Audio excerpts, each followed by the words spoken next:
everyone. It's Julie from the Children's Room at the Hedberg Public Library. I'm so excited to be with you today for a Book Talk Wednesday. Today, I have brand new picture books to share with you. Our first book is called Sun, Flower, Lion, written by Madison author Kevin Henkes. This story invites readers to explore the sun, a flower, and a lion.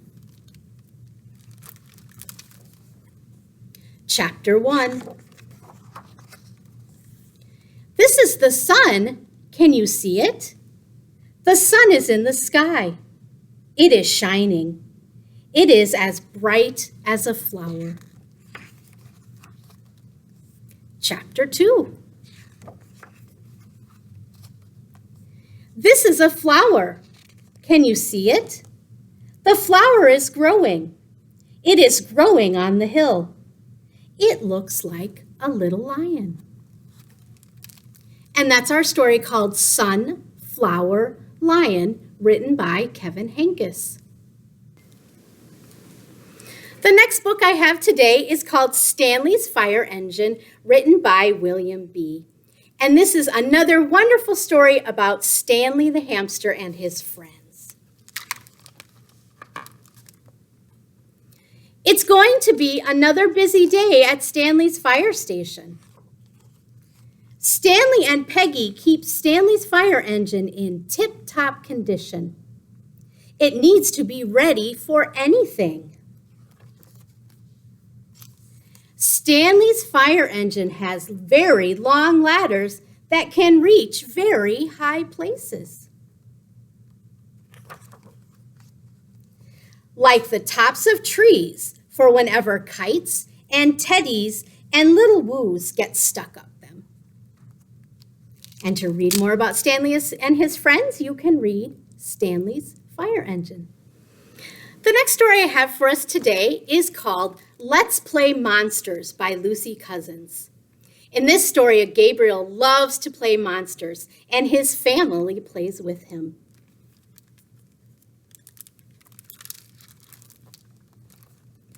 My name is Gabriel, and I am 3.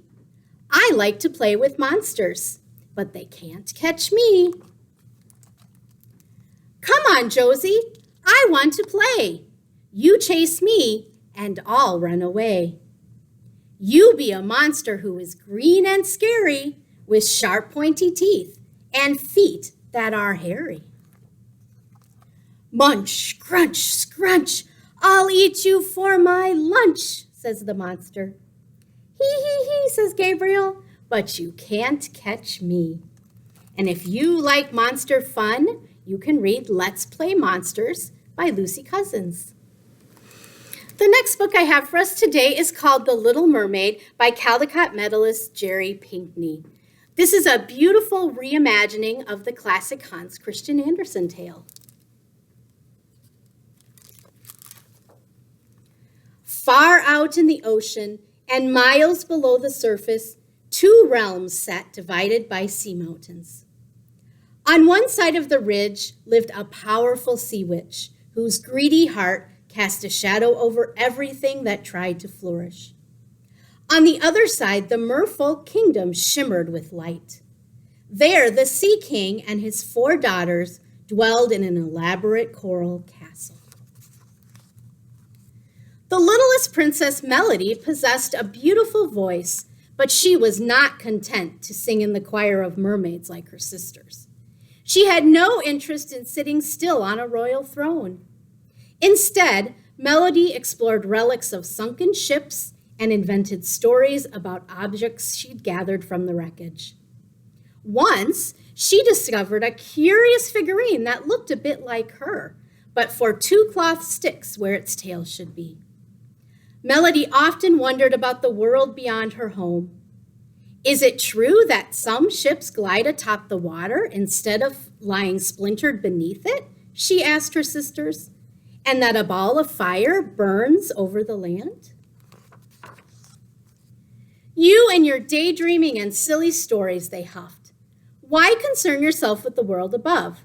Father forbids us to go there. The king had warned his daughters to stay close to home because the sea witch, who had been cast out of the kingdom, would someday seek revenge.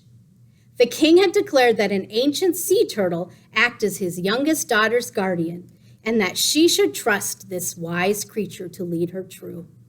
So when Melody saw the turtle swimming up one day to take in the air, she decided to follow him.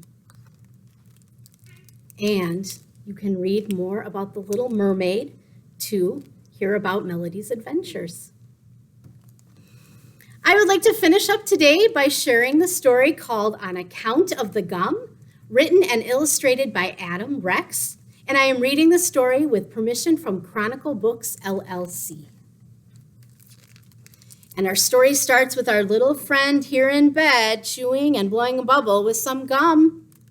And then she falls asleep, and out falls the gum. On Account of the Gum, written and illustrated by Adam Rex. And here she is waking up. That's the gum right there that you got in your hair. On account of the gum that you got in your hair, your dad said sit still, and your sister said duck, and you sat very still. Still. The scissors got stuck in the gum that you got in your hair.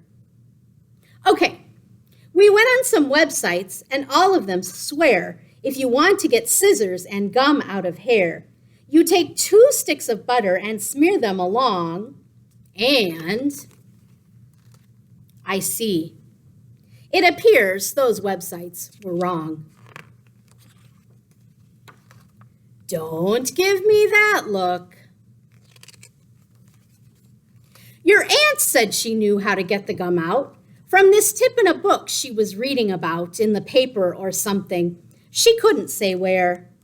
The point is, that's why you have grass in your hair.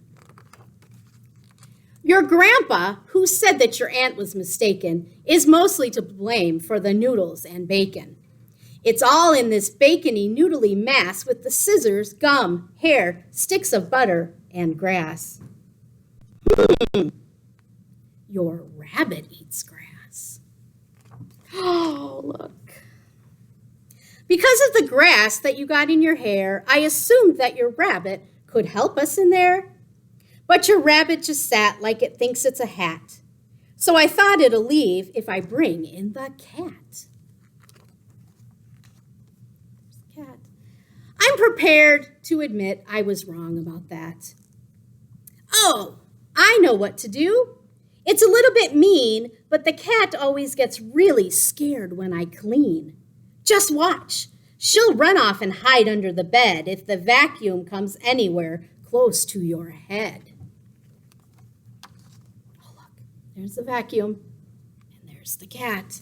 Wait, no, I'm thinking of the old cat. Your aunt just came back, and she has a new take. It's cake. She thinks she can fix things with cake. Don't worry, we stopped her and showed her the door. I doubt she'll be coming around anymore. Though the cake that she made you wound up on the floor. That reminds me, happy birthday. Oh, it's her birthday. Oh, goodness. All right, let's get serious. This is the plan. We blow the gum out with a powerful fan, plus every few seconds we'll pop a balloon. And the guy with the bees said he'd get here soon. And oh, I hear sirens. The firemen came.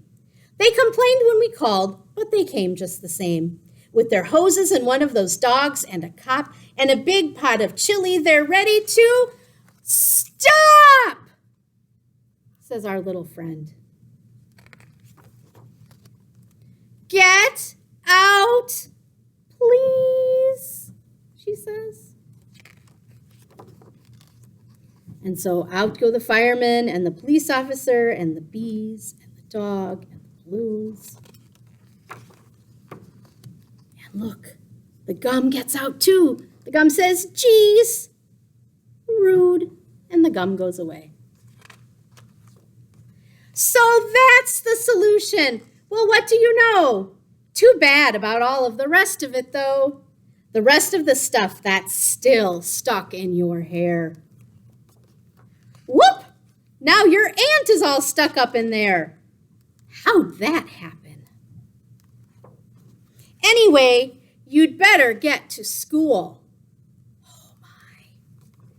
Because otherwise you're going to miss picture day on account of the gum. And that's our story called On Account of the Gum, written and illustrated by Adam Rex. Thank you so much for joining me for today's Book Talk Wednesday. I hope you have a chance to read a great book with someone special.